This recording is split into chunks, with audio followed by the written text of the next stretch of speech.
One day, as happens every day, a visitor drove in, checked in, wanted to see the director and said, what's your vision for this place? You should. And I said, oh yeah, there's this.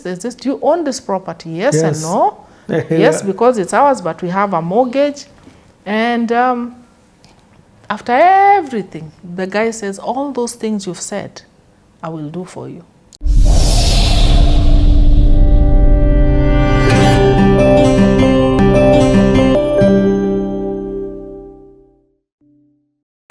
Let me ask you this question. Yes. What's the history of New Life? Yes. And then all the way until the introduction of you. Mm-hmm. So New Life was founded in 1994 as a response to the HIV pandemic. Now, if you think of COVID, when we were hit this COVID-19, that was what HIV was. People forget. Where everybody had panicked. Nobody knew what this disease was. You didn't want to touch them. You didn't want to eat with anybody who was HIV positive. We thought it was infectious. The same fears we went through COVID. When somebody coughs, you kind of move. And we went through that.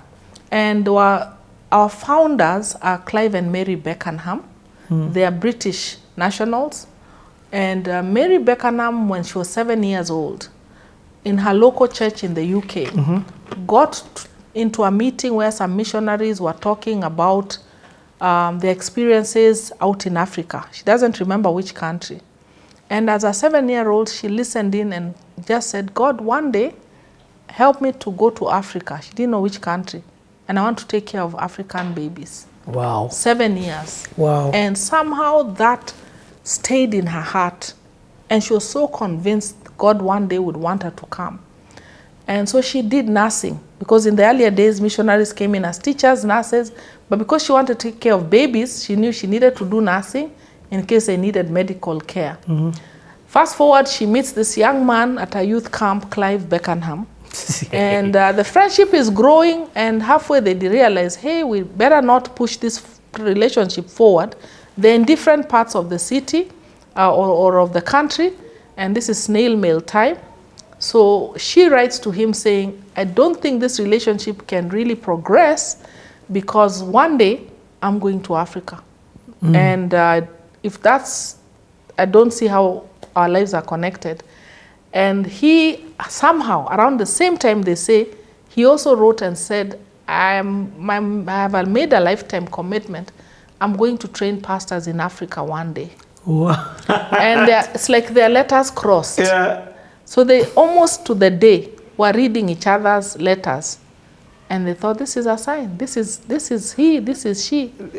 And so they got married. And so cool, and had this thing, they'll come to Africa. They didn't know which country. And God sent them to Germany, God sent them to Sweden to train. And then one time they found themselves in Kenya, and Clive was teaching in a Bible school. And Mary was mostly at home, taking care of their children. Fast forward to about 1992, 93 there, when HIV now burst into the scene. One day she read a Sunday, I think it was a Standard newspaper, that was talking about a local hospital where there were babies who had been abandoned, who were HIV positive. And also because even the medical fraternity in that time didn't know what this thing was, these babies had been isolated in a ward, 35 babies. And there was this national crisis. Wow. And she remembers thinking, God, maybe this is it. Now in those days, we didn't have the Children Act. So if you found a baby abandoned, you'd go to the police station and they'd ask you, do you want this baby? Will you take care of the baby? Okay. Take the baby. And there are many, that happened a lot for many years. So her daughter around that time was volunteering somewhere and in a hospital. And around the same time she's reading about this 35, her daughter is volunteering, falls in love with this child who's very sick and he's HIV positive. And she said, I want this baby. I want to take this baby home. And they said, you can't take that baby. He's very sick. That baby can only go home with somebody who's a medic. And she says, my mother is a nurse. Okay? So fast forward, This baby, they call their local doctor, and that time was Paul Wangai, calls him. They call him and they ask, what do we do? They call other doctors. This child is so sick, and everybody thought this boy would die. But as soon as this boy started getting the right medication and nutrition, something completely reversed. And at that point, we didn't know what it was. But even now, we see a lot of that. Babies who come in HIV positive, but then with immediate intervention, medical intervention, usually it reverses. And part of it is, you see, when you're born, your mother's antibodies, everything is there. But if you have the immunity to fight, so it actually can reverse and reverses for life. But as soon as the baby is born, if there's immediate intervention, only very few don't, but most I have even seen in my own life, there's a reverse and it's for life. So this little guy completely blew their minds. He became strong. He was never a New Life baby. Oh, he wasn't taken? He was not a New Life, but they took him into their home. Ah, okay. And later, many years ago, adopted him. He's a whole 31-year-old guy.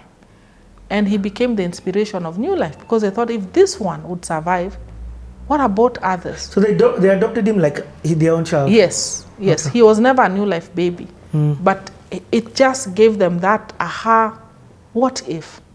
So when Mary began the work, they were living in Loresho.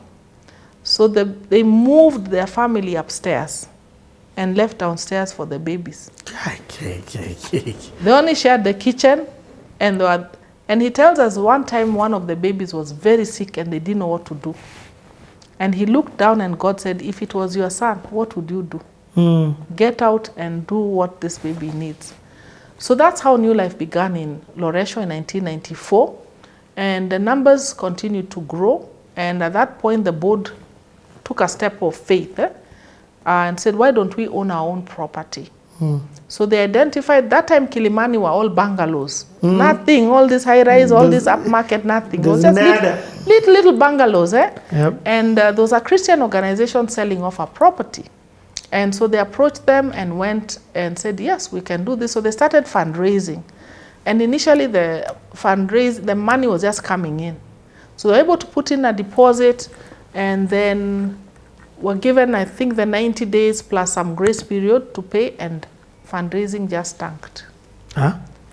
Everything just started stalling, going downhill, nothing is coming in. The bank keeps calling, they keep extending. So one afternoon, true story, our founder says the lawyer then called him and said, the bank has said, if we don't have a plan today by 5, this is around 2, lunchtime, by 5 the deal is off. Okay. But they will give us the deposit because of the nature of our work. Our founder says he went back to his house, knelt down and told God, we tried. And if this is not it, then you need to show us. And you need to show me now where to take all these children. As he's there, as he's thinking, praying, telling his wife, the phone rings.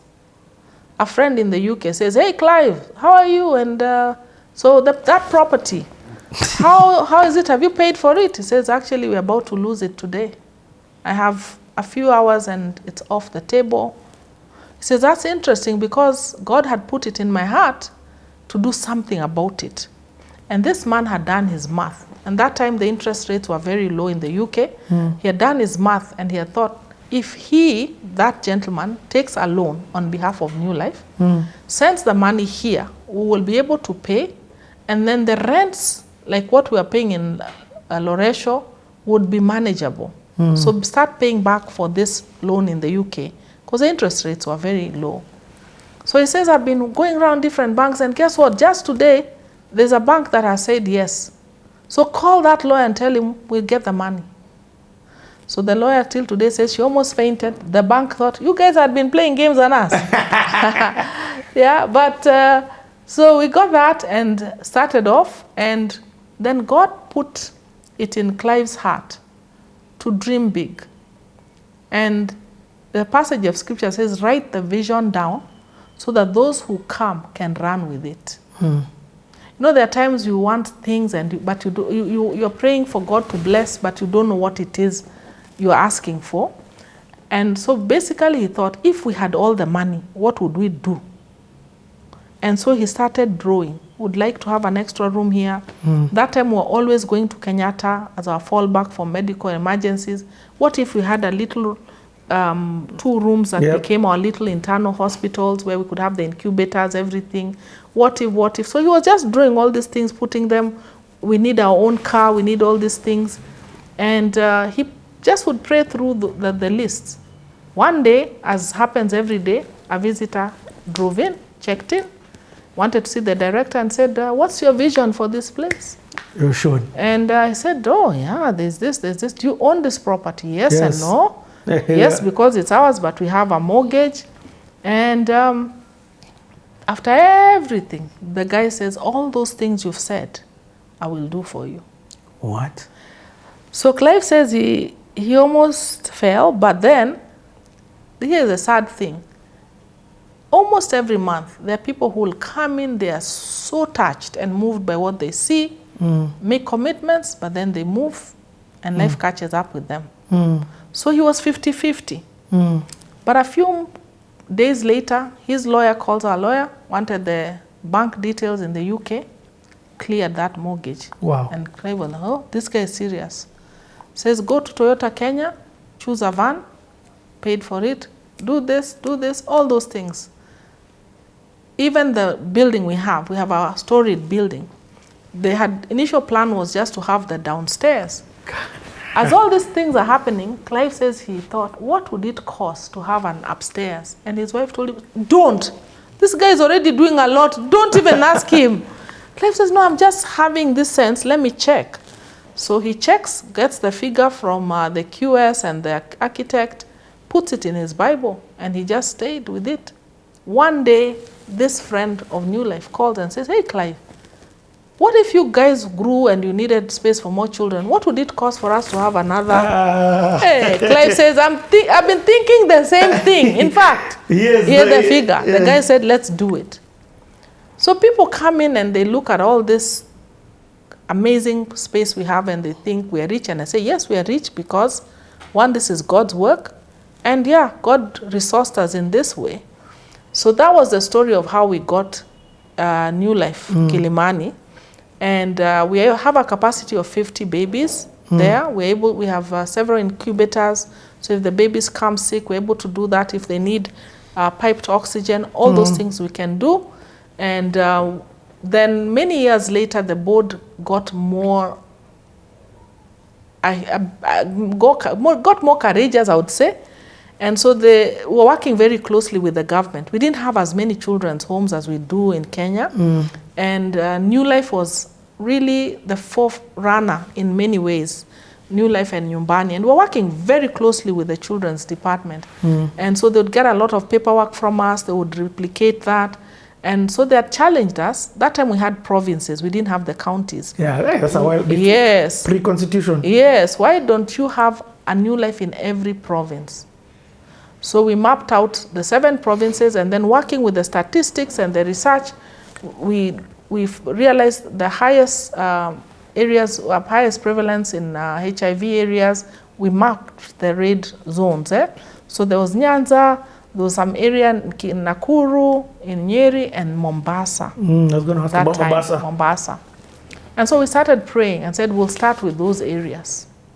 And so we started praying and waiting on God.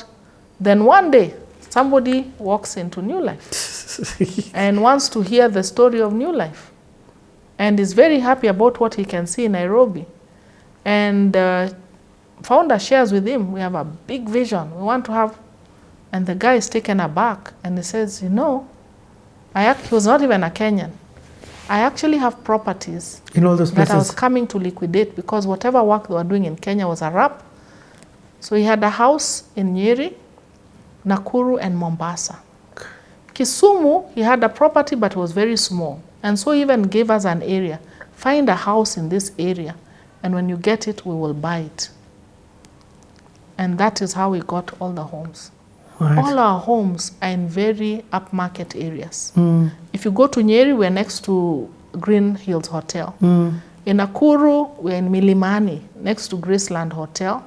If you go to Kisumu, we're actually in the most expensive street, Nehru Road, right there, upmarket. But all these were donated for us. And then we had our home in Mombasa. But after several years of operation in Mombasa, we realized we're not getting as many children. There's a way, I believe, within the coastal region, people take care of their own. And so we're finding sometimes we're having to move some children from these other homes to keep the work going. So the board made a decision to shut down Mombasa, but sought the okay from the donors. So we did.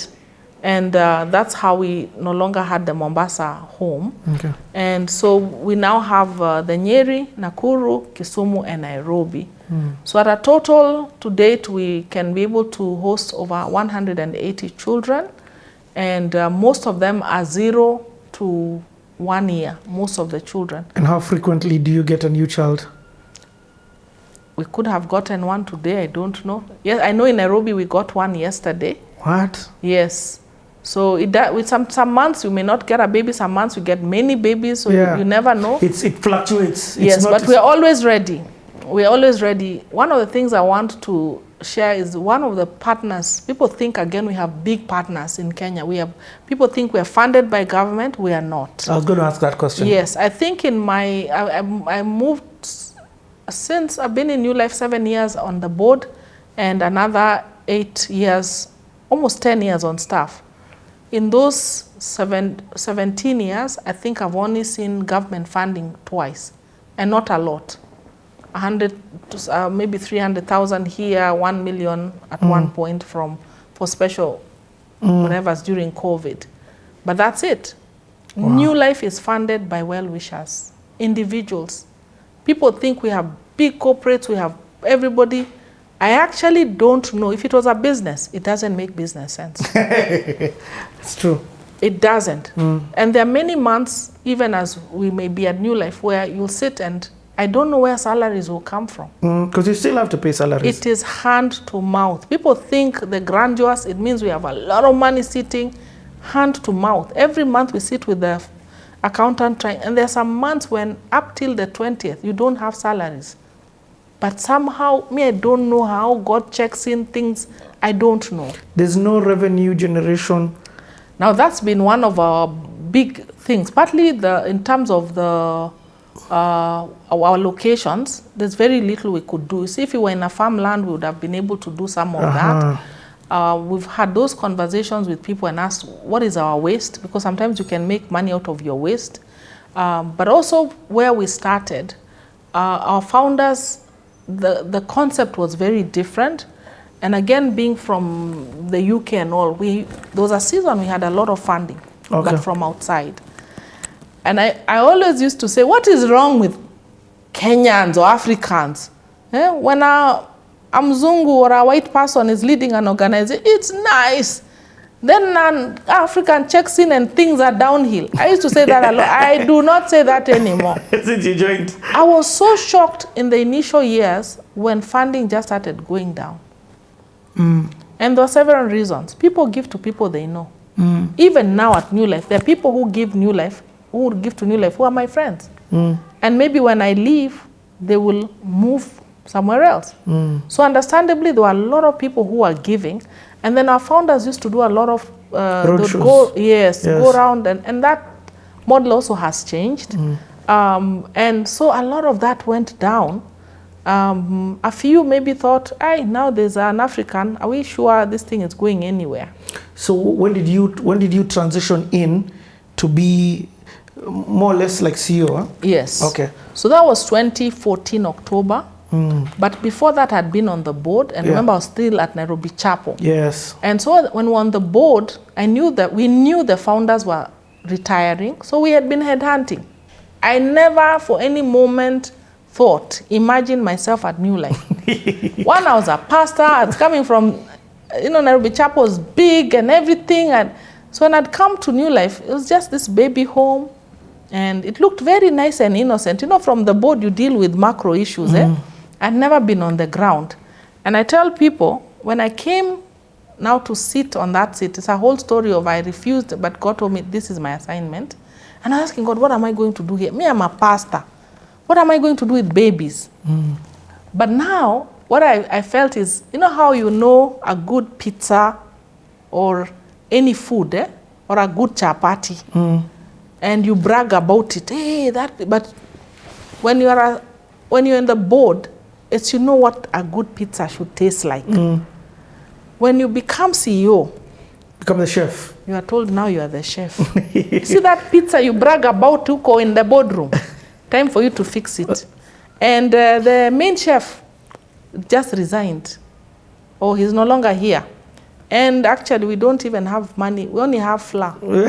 All these other fixings we don't have. Get them ingredients. Figure them ingredients, fix this thing. We are waiting for that pizza you've been bragging about. And our oven has stopped working. Hey, it is night and day.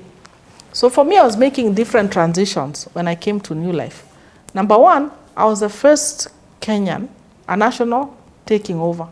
Number two, I was taking over from a founder, which has its own dynamics. Then, number two, for me, I was moving from being second chair leader that had been all my life to first chair leader. Now, that is another leadership curve people don't realize. Because remember, I'd been so groomed to know this is what my leader needs. Yes. This is what I do. You weren't the visionary. I didn't realize that that was a silent default. So when I came to New Life, I think I was still on second chair mode. Then one day I realized everybody is waiting for you to tell them what to do. Wow. I'd never really been part of a board except sitting on the board. I'd never been answerable to a board. So for the first time, I'm CEO answerable to a board. I had never been in fundraising. Coming from church, we never think about it, and I hope this is taken well. But in church, you don't think about it, but people give every Sunday. There's cash flow, whether it is enough or not, and people are moved by God to give. Now, when I come to this side, I'm so moved by what we do. So I'm sending proposals, people feel nothing. And I'm thinking, guys, babies, babies, we are saving lives. Then you realize, by the time you are sending to Safaricom, you are sending to any corp, they are receiving thousands of such asks, and they are big. So what is it that different? So that was such a mind-boggling space. And you guys also look like you're okay. And we look with like a nice we're okay. building that's well painted. I've been in a WhatsApp group where they didn't know who I was, and somebody said, why don't we go to New Life? That Cadillac of children's homes. Because of them, they are so resourced, they should be giving to us. Those ones don't have any need. I think I wish you would come in, guys. Yes, Kenyans have been amazing. We have never bought clothes in the 30 years. People bring in their children's used clothes. We sift through them. We keep what we need for our homes. But then because of our locations, we are more accessible. So we always seeing ourselves as a conduit. So we are always giving, also giving. It comes in, we don't have a mentality of hoarding. And when it checks in, like right now with the floods and everything, very quickly, we've said every home we go into our stores, is there a bed we are not using? Is there clothes we are not using? Is there, all these things go to Red Cross. Kenyans have always given. If you come to our Kilimani home, it's full of toys and things. We've never bought them. People give. Why do they give? They also know we don't sell. And we are not afraid to use them. So if you give me Calvin Klein clothes for the kids, they will wear them. They will wear them.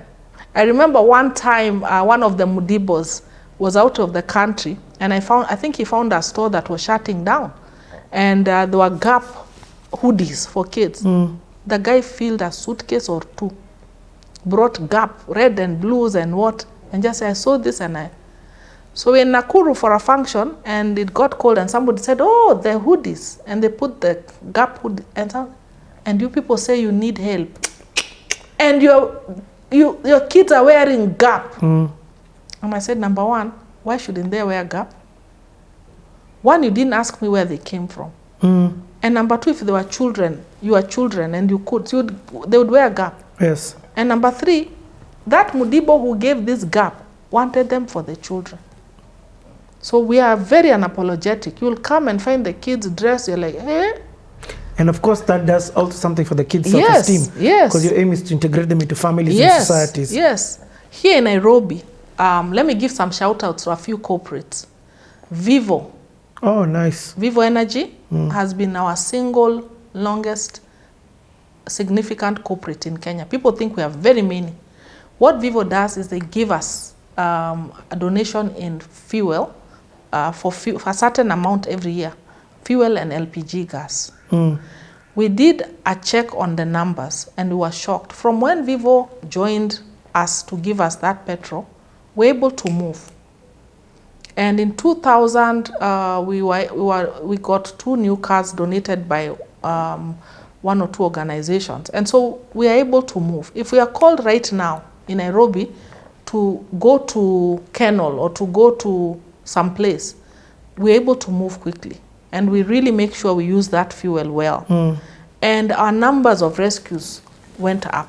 Because also the police stations would know, if you call New Life, they're not giving you a story, will come in 2 days. Yes. And sometimes the babies are so small and sick and need to be moved quickly. Yep. So Vivo has been an invaluable partner for us. Our longest, I think, local partner.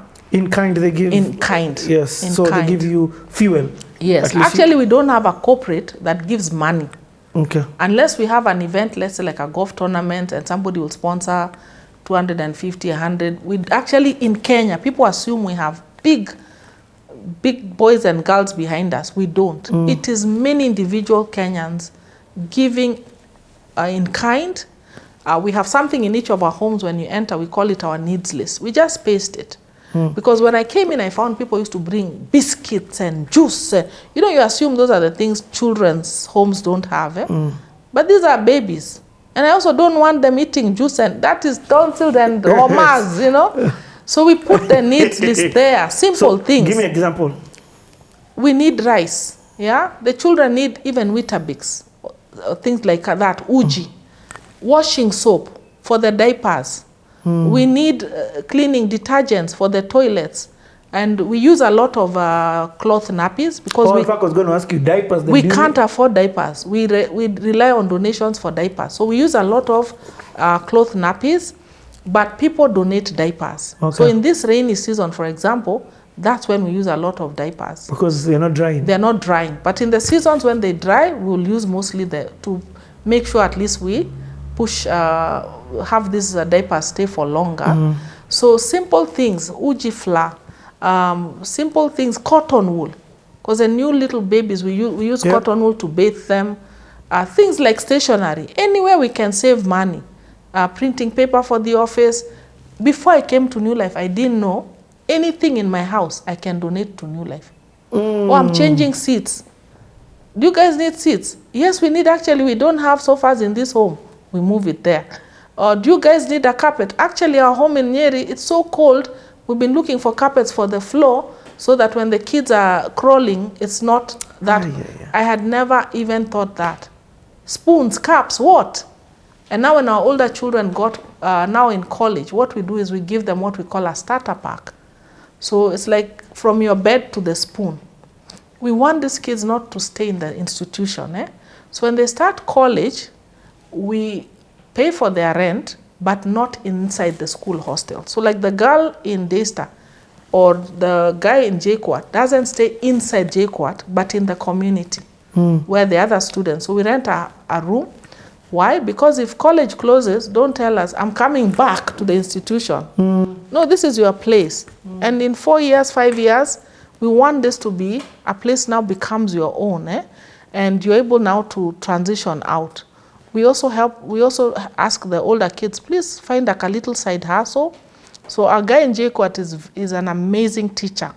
So what he has done, he used that love of reading to give private tutoring to kids. So initially he used to do it for free. Then after a while, he got a mama who sells smochas, I hear they are called, and samosas. So he'd do the private tutoring, the mama would give him a little food. I told him, hey, my friend, can do better than that. So now he has a fee pegged to his tutoring. And now he's gone to a local school where he helps in tutoring during the evening prep where the teacher needs somebody to come alongside them.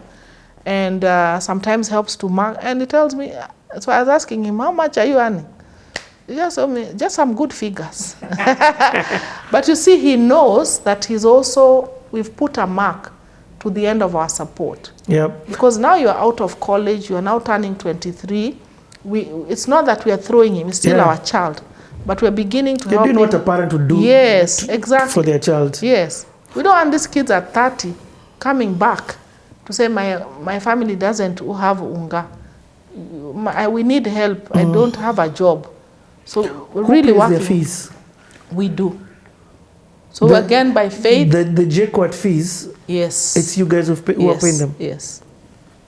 Okay. Because again, you see, we feel, we thought about a lot of them maybe getting a bit of help and all, but again, we've been saving. The people in the beginning, especially internationals, when we're having the international adoptions, they used to give a lot into New Life. But after that, many people moved off internationally.